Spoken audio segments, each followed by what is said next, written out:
Akkam jirtu kabajamtoota daawwattootaa fi hordoftoota Oromiyaa Freedom Media dambalii gunguma uummataa irraa sagantaa keenya qophii ardaa ispoortii qabannee isiniif dhiyaannee jirra. Qopheessee kan isiniif dhiyeessu Anjibril Muhammadii, ogummaa kaameraaf teeknikaatiin immoo Umar Jamaaltu nafaana jira.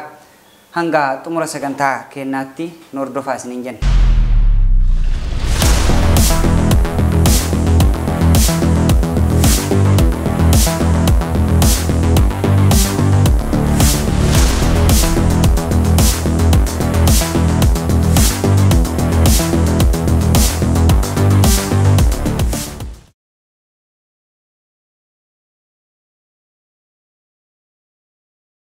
Egaa kabajamtoota daawwattoota keenya qophii ardaa ispoortii har'aatiin keessummoota lama qabannee as istiidiyoo keenyatti argamna. Keessummoonni keenya lamaan kunniin atileetota. Jalqaba irratti keessummaan keenya hangafaa obbo Jamaal Amaan Hamid jedhamu. Itti aansuudhaan dargaggeessa Yusuf Haji Kamaal Haji Kadir jedhama. Keessummoonni kiyya lamaan waa'ee ispoortii keessattuu gosoota ispoortii atileetiksii fiigichaatiin biyya baqaa biyya Kaayirootti riikaardiiwwan hedduu injifachuudhaan warroota of harkatti galchanii kanuma sababeeffachuun har'a keessummaa godhannee as istiidiyoo keenyatti argamanii nu faana bu'aa isiniin jenna. Egaa akkuma beekamu ispoortiin jaalalaa, ispoortiin tokkummaadha, ispoortiin umriidhaan saalaan osoo hin daangessine uummanni addunyaarra jiru hundi isaatu dhimma itti bahuu danda'a. Kanaaf har'a ispoortiilee gosa atileetiksii fiigichaa kana keessatti maanguddoo umrii 51 ka ta'anii fi nama seenaa jabaa hojjetan keessattuu sadarkaa kanatti biyya baqaa keessa jiraachaa riikaardiiwwan hedduu of harkaa qaban qabannee isiniif dhiyaannee durarratti baga nagaan dhuftanii anaa dhufu isiniin jedha keessummoonni keenya. Galatooma baay'ee kabajamaa isiniin jenna. Ulfaadhaa isinillee galatooma. Egaa ulfaadhaa galatooma keessummoonni keenya waamicha keenya kabajanii dhufuu keessaniif irra deebi'uudhaan ammallee galatoomaa isiniin jedha. Egaa kallattimaan gara keessummoota keenyaatti deebina. Jalqaba irratti gaafiif deebitti odoo hin seenne dura maanguddoon umrii 51 ka riikaardiiwwan hedduu of harkatti qabu. Hojiilee dinqisiisoo hedduu ka hojjetan eenyu eessa dhalatanii guddatanii ammoo eessa jiraatan ka jedhu kallattimaan isaan gaafadhaa. Mee isin maqaa keessan guutuun eenyu eessa dhalatanii guddattanii amma hoo maalirra jirtan mee of ibsaa? Ani Jamaal Amaan Hamid jedhama.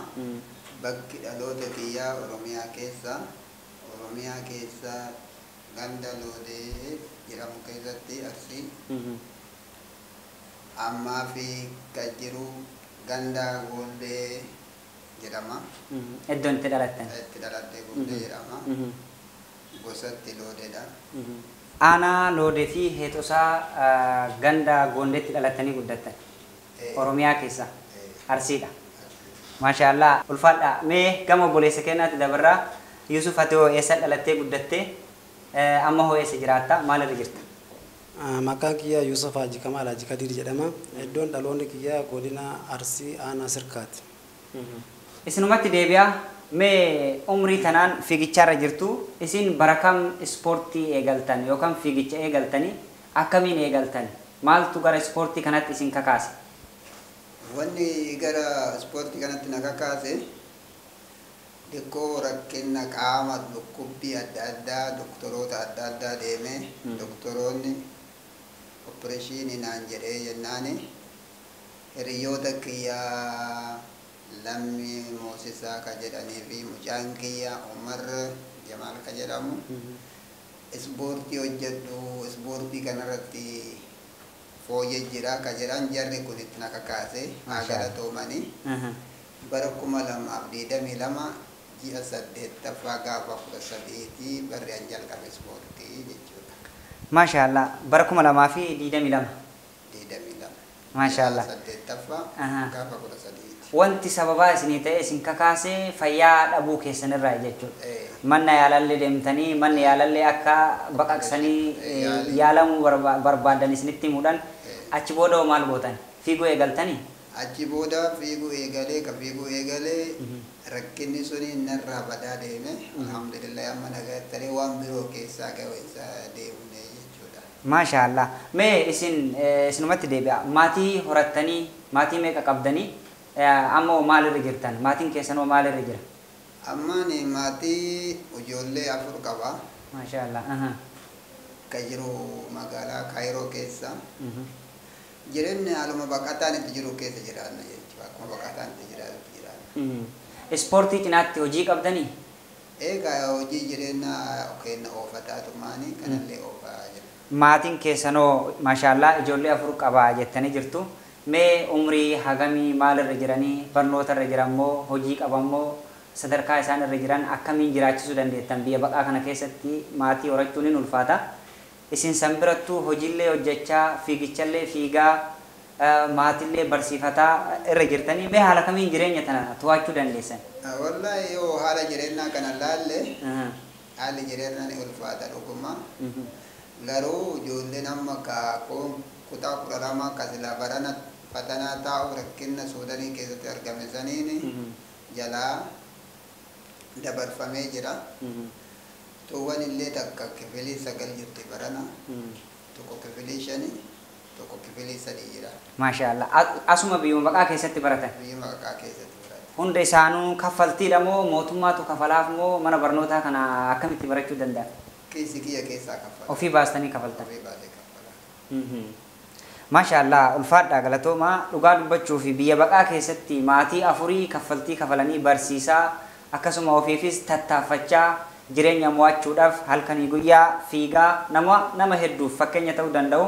Maanguddoon kun umriin isaanii waggaa 51 kana biratti dadhabee ifadhe osoo hin jenne maatii isaaniitii fi jireenya isaanii cinaatti mul'ata isaan keessa jiru dhokataa taalentii isaanii ol baasanii uummatatti mul'isanii jiru.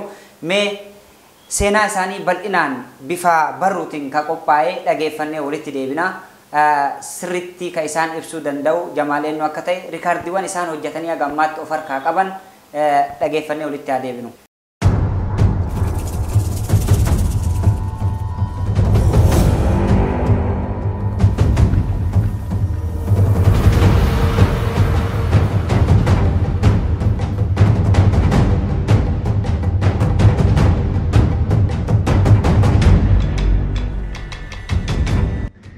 Maqaan isaanii guutuun Jamaalamaan Haamid jedhamu maanguddoo umrii 51tiin baqatanii biyya Masrii magaalaa Kaayiroo jiraatu. Umriin kun daangesse osoo hin jenne maanguddoon kun atileetiksii ispoortiitti makamuudhaan hiriyyaa isaanii Lammii Moosisaa nama jedhamu waliin ta'uudhaan shaakala fiigichaa eegaluu himanii. Akkaataan isaan itti gara fiigichaa dhufan dhukkubsatanii mana yaalaa deemuun manni yaalaa yaala baqaqsanii hodhuu akka godhamuuf itti himnaani. Innis galee ilma isaa hangafaa Umar Jamaalii fi hiriyyaa isaa Lammii Moosisaa waliin marii godhe. Isaanis osoo hin yaalamne duratti mee gara ispoortii koottu nu waliin shaakali jechuudhaan shaakala eegalchiisanii. Achi booda suutuma suutaan adaduma isaan sochii godhaniin dhukkubni isaaniis laafaa fi dhufe. Haaluma kanaan itti fufuudhaan osoo mana yaalaan dhaqin dhukkubicha irraa fayyuu danda'an. Ergasii eegalanii ispoortiin fayyaadha isa jedhamu sana dhugoomsuudhaan gama dorgommii ispoortiitti hiriyoota isaanii waliin seenuu himanii. Bara 2022 fiigicha jalqabaatiin meetira 5,000 fiiguudhaan daqiiqaa 20 fi sekondii 9 keessatti 5ffaa bahuun maadaaliyaa badhaafamanii. Gaafa kana hamilee duraa caalatti horachuudhaan jabaatanii shaakaluu fi dorgommii hiriyoota isaanii waliin itti fufuun baruma kana keessa iddoo Iskaandariyaa jedhamu irratti fiiguudhaan kiloomeetira 10,000 daqiiqaa 44 fi sekondii 30tti xumuruun ga'eessota keessaa 5ffaa bahuun xumuranii. Gaafa kanas badhaasa maallaqaa muraasa qarshii biyya sanaa hanga 6,000 badhaafamanii.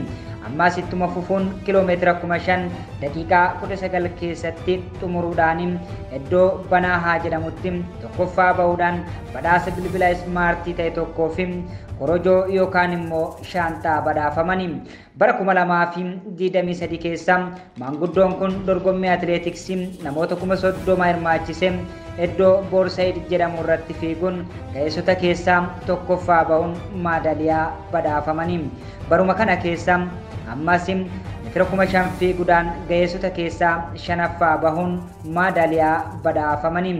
Bara 2023 kana keessa yenna kana baatii torbaffaa gaafa guyyaa 23/2023 fiigicha meetira 10,000 fiiguun iddoo saahila shimaalii jedhamu irratti riikaardii haaraa kanaan dura namni biyya Masriin qabamee ture maanguddoon umrii 51 kun cabsuudhaan injifannoon galanii. Gaafa kanas badhaasa maadaaliyaa tokkoo fi maadaaliyaa naasaa tokko badhaafamanii.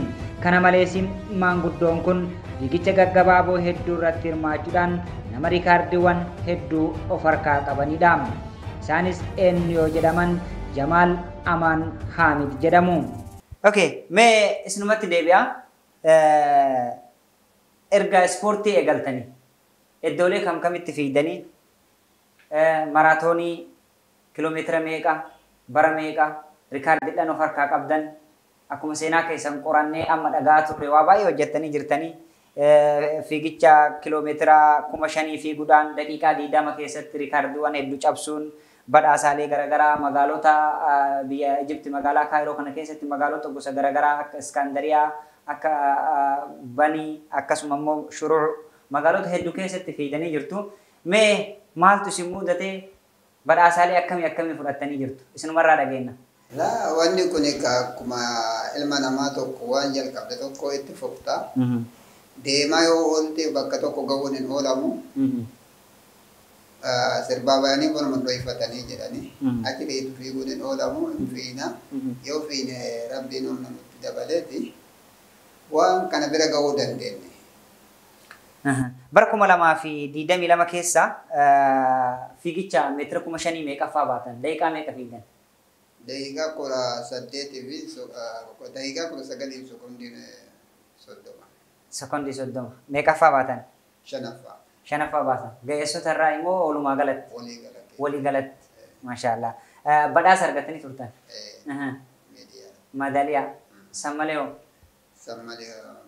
Maashaallah bareeda. Hayyee ammallee baruma kana keessa Iskandariyaa irratti fiigicha kiiloomeetira 10,000 fiigdanii turtanii daqiiqaa 43 keessatti akka mo'attan dhagahee kiiloomeetira 10,000 jechuun guddaadha. Mee isa hoo maal badhaafamtanii akkamitti mo'attan? Amma waan 10,000 kana awwal marraa dursee waan fiigeef waan baay'ee natti fakkaatee natti ulfaataa ture.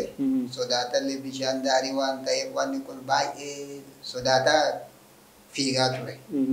Waan yeroo awwalaatiif fiigu jedheetiniin deemaa walumaa akkan sodaatu daqiiqaa 43 fi wayitti galee gaafa sanii akka mootummaa Dubaayitti gomaa jahanaa kennamee jira. Maashaallah. Maallaqa badhaafamtan? Mootummaa akka Dubaayitti jechuudha. Fiigicha akka Dubaayitti qophaa'e.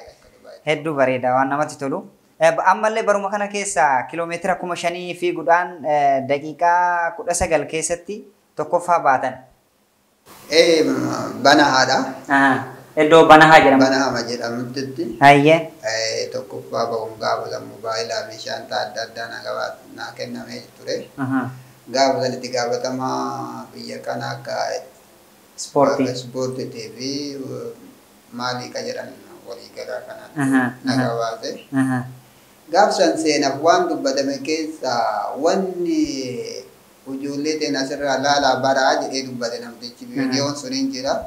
Maali jennaan waan nu qopheessine warruma biyya alaatti guuratee galee irraa jedhamee waan gaafatan. Baqataatu fudhatee lammiin biyyaa mo'anne jechuudha.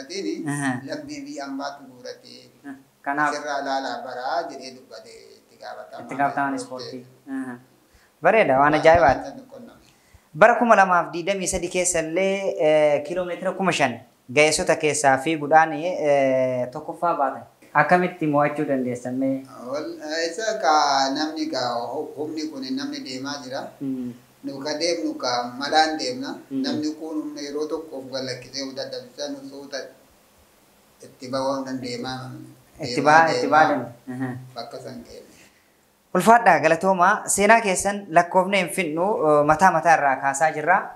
Dheenna kana ka bira tarkaanfachuu hin barbaanne bara 2023 keessa Saahil Shimaal bakka jedhamutti riikaardii haaraa galmeessitan. Rikaardii kana dura lammii biyya Masriitiin ka qabame cabsitanii jedhu. Mee seenaan isaa akkamii? Seenaan isaa hin ulfaatallee tokkoffaa makiinan deemaa oolle guyyaa achitti buunee yeroo akkana asriis salaannee achii kaanee magriiba irratti wanni kun jalqabame fiiginsa. Fiiginsi immoo dheeraadha. Biyya sanii kaanee eega dhufne uuma mul'isuu qabna jennee humna dabalillee fiine.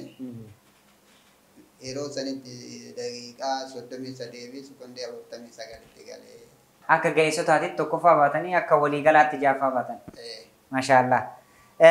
Badhaasni guyyaa sanii maal ture badhaafamtanii turtanii? Badhaasni sanii miidiyaa tokko adiidha tokko ka warqeen coobame kana na fakkaata. Naasa. Maashaallah tabarakallah. Namoota meetira 10,000 fiiguudhaan rikaardii kana dura lammii biyya kanaa biyya Masriitiin qabame cabsuudhaan akka waliigalaatti jaaffaa baatanii akka ga'eessotaatti tokkoffaa bahuudhaan badhaasa naasaa fi badhaasa aajii tokko badhaafamtan.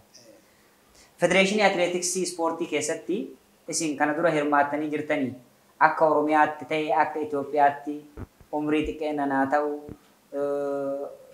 hanga guddattanaa ta'u amma hoo qaamni isin hordofu jira.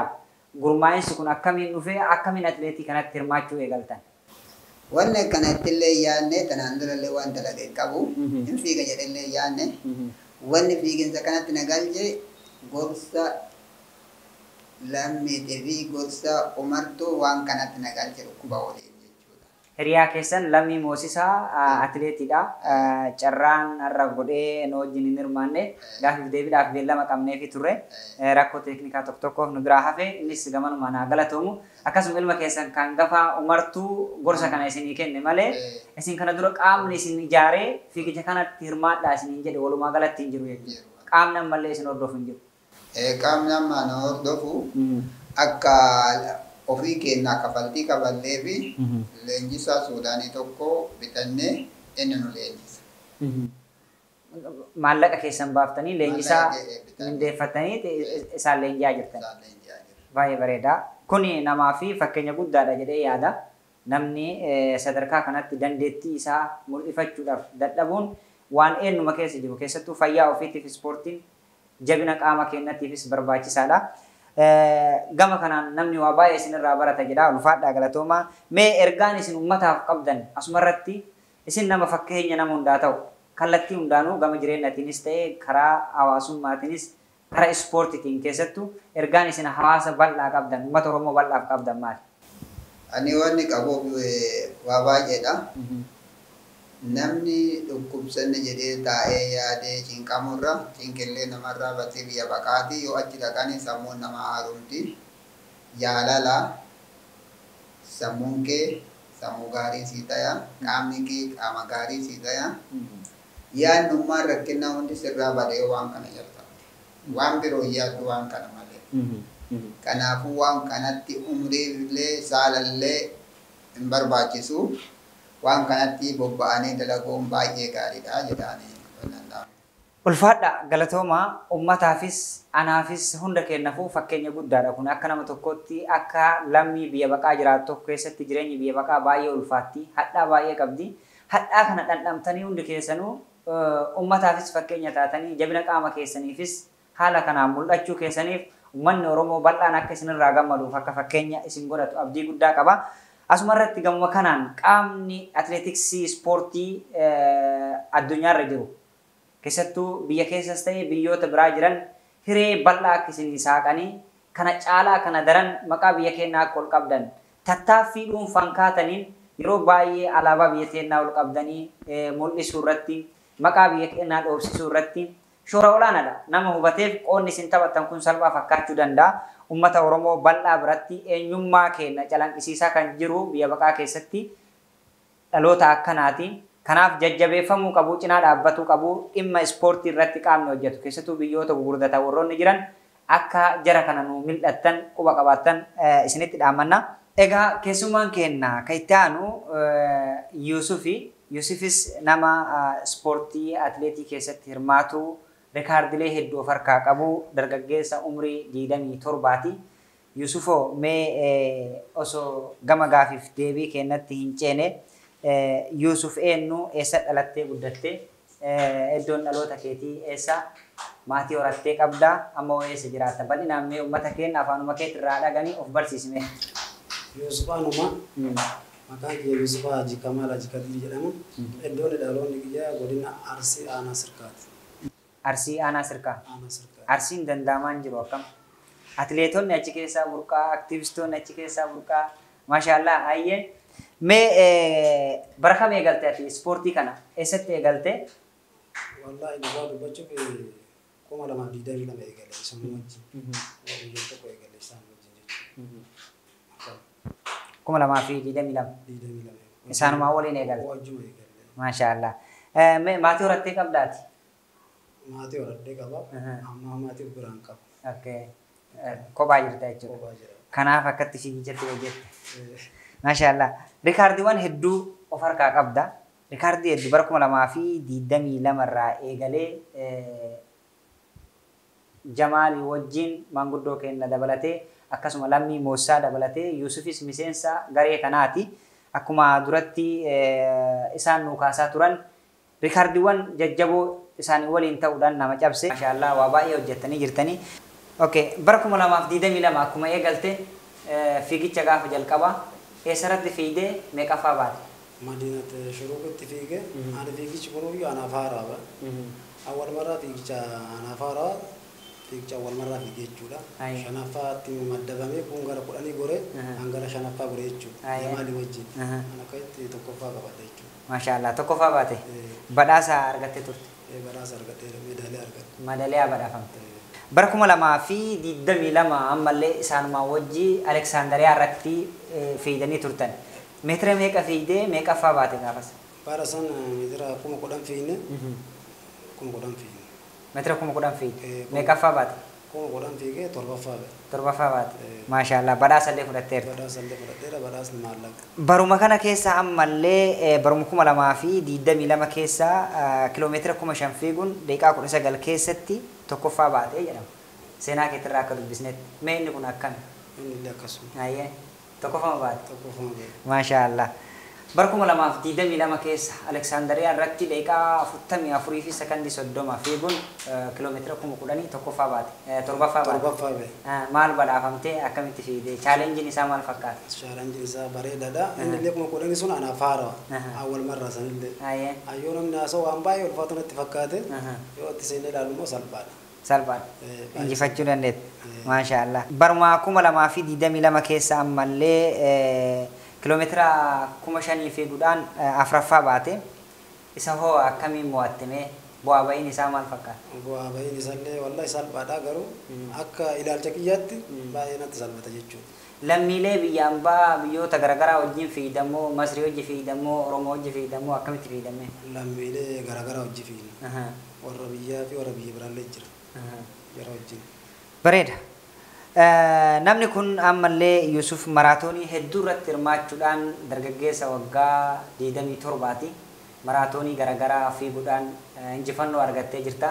Mee sanniin akkamiin hirmaattee maaltu si mudatee bu'aa ba'iin achi keessatti dabarsitee maal fakkaata? Wallahi isa waan itti rumeesse gammachuma ispoortii kanatu kaka'umsa ispoortii kanatu itti nu kaase. Jaalaluma ispoortii waan qabnuuf. Jaalaluma ispoortiif qabduu fi qaama kan hunda irratti hirmaattee baasima keessaniin hirmaattan immoo qaama isin hirmaachisu jira moo haala kamii? Baasima kennan hirmaanne baasima kennan. Amma tiimiin kun warroonni atileetiksii fiigicharra jirtan kun isin nama meeqa tiimii qabdanii?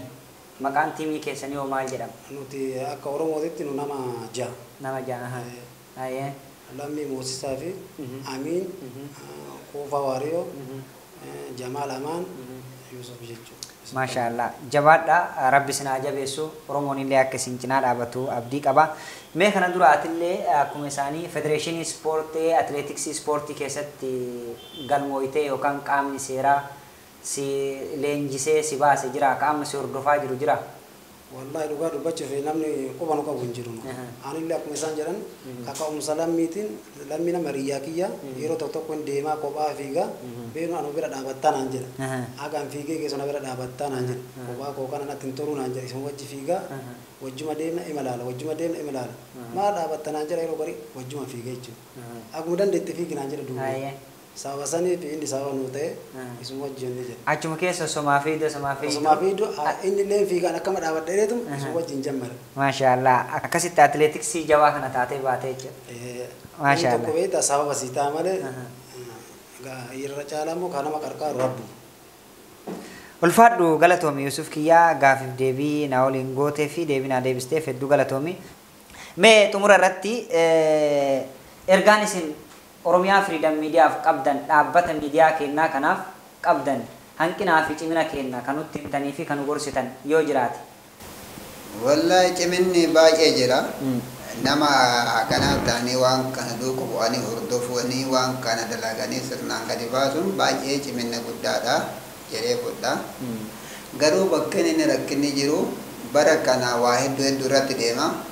Facebook irratti argaan jennu waan kana Facebook irratti illee TikTok irratti illee waan adda addaati irratti illee oduu gallakkiftaanii namni baay'inaan laala ka jedhu bakka kana hir'inaan jira na fakkaate. Kana malee baay'ee cimaadha galatooma baay'ee. Wallahi duraan dursee isinillee waamtanii nu affeeruu keessaniif galatooma ulfaadha isinin jenna. Miidiyaa keessan kanallee Oromoon guutuun cinaa dhaabbattu akka isinillee akka guddattanii isinillee jara guddiftanii isinin jedha. Ulfaadhu galatoomi atillee Yusuf kennaa isinis jabaadhaa kana caalaa akka jabaattan immoo abdii guddaa qaba. Uummanni Oromoo bal'aan irra deebuudhaan qaama kana akka cinaa dhaabbatu dirqama lammummaa akka bahu aartii fi keessattuu federeeshiniin atleetiksii Oromiyaa ka biyyoota garaagaraa jiran qaama ijaaramee biyya baqaa keessatti sochii hagana gahu agarsiise kana namni tokko lammiin tokko maqaa biyyaa waamsisuu keessatti qooda mataa isaa erga bahatee isinis cinaa akka dhaabattan gamanumaan waamicha isinii goona isinillee ulfaadhaa isiniin jedha hedduu galatoomaa yeroo naa kennitanii as na waliin gaafiif deebii godhuu keessaniif maqaa Oromiyaa Freedom Mediaatii fi maqaa kootinillee guddaa isin galateeffadha galatoomaa. Isinillee galatoomaa ulfaadhaa nuuf jiraadha. Egaa kabajamtoota daawwattootaa fi hordoftoota Oromiyaa Freedom Media dambalii gunguma uummataa irraa qophii addaa ispoortii kennaa irraatiin keessummoota lamaa qabannee isiniif dhiyaannee jirra. Keessummoonni kenna lamaan maanguddoo umrii 51 Jamaal Amaan Hamidii fi dargaggeessa umrii 27 Yusuf Haji Kamal Haji Kadir wajjin goone asirratti goolamna. Torban sagantaa biraatiin hanga walitti deebinutti gamanumaan nagaa isinitti dhaammanna. Qopheessee kan isiniif dhiyeessan Jibril Muhammadii ogummaa kaameraaf teeknikaatiin immoo Umar Jamaaltu nafaana ture. Sagantaa keenya akka isinitti tolu abdii guddaa isinirraa qabna. Nagaan nu tura.